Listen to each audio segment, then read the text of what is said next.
മട്ടാഞ്ചേരിയിലെ തിരക്കേറിയ തെരുവുകൾക്കിടയിൽ ശാന്തതയുടെ ഒരു തുരുത്തുണ്ട്.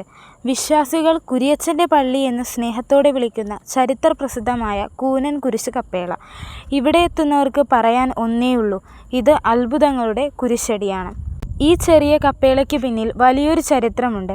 1653 വിദേശ ഭരണത്തിൻ്റെ കേരളത്തിലെ ക്രിസ്ത്യാനികൾ ഒന്നടങ്കം പ്രതിഷേധിച്ച കൂനൻ കുരിശ് സത്യം നടന്നത് ഈ മണ്ണിലാണ്. ആയിരക്കണക്കിന് ആളുകൾ ഒരു കയറിൽ പിടിച്ച് സത്യം ചെയ്തപ്പോൾ ആ കുരിശ് ഒരൽപ്പം ചരിഞ്ഞുപോയി. ആ ചരിത്രപരമായ അടയാളം ഇന്നും ഇവിടെ സംരക്ഷിക്കപ്പെടുന്നു.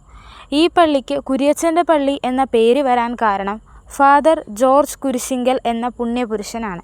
മട്ടാഞ്ചേരിയിലെ ജനങ്ങൾക്ക് അദ്ദേഹം വെറുമൊരു പുരോഹിതനായിരുന്നില്ല, മറിച്ച് ഒരു കാവൽ മാലാഖയായിരുന്നു. അദ്ദേഹത്തിൻ്റെ പ്രാർത്ഥനയാൽ രോഗങ്ങൾ മാറിയവരും ജീവിതത്തിലെ പ്രതിസന്ധികൾ മറികടന്നവരും നിരവധിയാണ്. ഇന്നും അദ്ദേഹത്തിൻ്റെ ഖബറിടത്തിൽ വന്ന് പ്രാർത്ഥിച്ചാൽ ആഗ്രഹങ്ങൾ നടക്കുമെന്ന് ഭക്തർ വിശ്വസിക്കുന്നു. ഇതുപോലെയുള്ള മറ്റൊരു ചരിത്ര സംഭവമായി അടുത്ത വീഡിയോയിൽ വീണ്ടും കാണാം.